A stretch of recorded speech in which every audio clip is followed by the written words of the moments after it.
Hello मैत्रिणींनो, आज आपण बघणार आहोत हॉटेलसारखी डाळ घरच्या घरी कशी तयार करायची।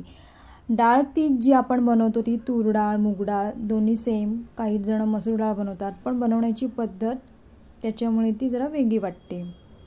तर मी ही डाळ बनवताना काय काय साहित्य वापरणार आहे ते तुम्हाला थोडक्यात इथे दाखवणार आहे। तर ही डाळ बनवण्यासाठी आपल्याला लागणार आहे तूर डाळ आणि मूग डाळ मिक्स। जर कोणाला तूर डाळ चालत नसेल तर तूर डाळ नाही घेतली तरी चालेल, मग त्यांनी फक्त मूग डाळीची डाळ बनवावी।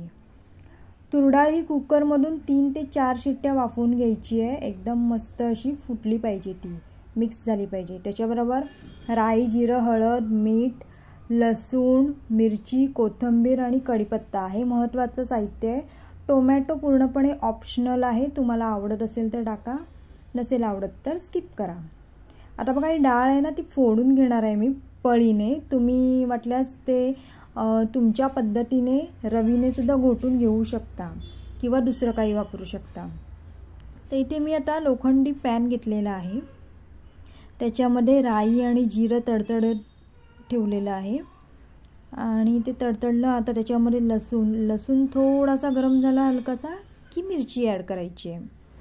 मिरची ॲड करायची, घाई करायची नाही आहे। मिरची करपल्यानंतर त्या डाळीला मिरचीचा करपटपणा येतो। तर मिरची थोडी शिजली मंद आचेवर की मग त्याच्यामध्ये टोमॅटोसुद्धा परतून घ्यायचा आहे।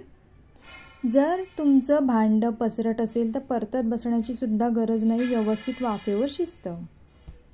तर अशा पद्धतीने मी टोमॅटोसुद्धा त्याच्यामध्ये ॲड केलेला आहे। आता आपण या स्टेजला टाकणार आहोत हळद, आणि हळद ही मी 1 स्पून वापरली आहे, टीस्पून।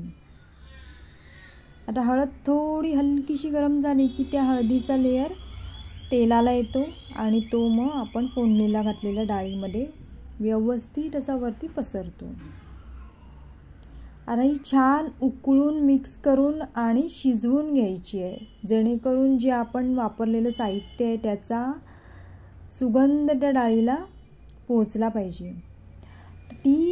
हे साहित्य मिक्स करून छान उकळून घेतली 2 ते 3 मिनटं की छानपैकी आपली डाळ तयार होते।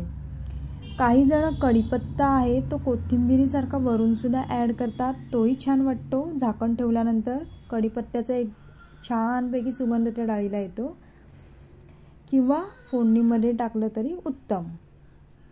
आता मी या स्टेजला ते ॲड करते आहे कोथिंबीर तुम्ही तुमच्या आवडीनुसार कमी किंवा जास्त ॲड करू शकता, किंवा सर्विंगच्या वेळेला प्रत्येकाच्या वाटीमध्ये बाउलमध्ये सुद्धा तुम्ही सेपरेट टाकू शकता। तर अशा पद्धतीने आपली ही फोडणीची डाळ तयार आहे।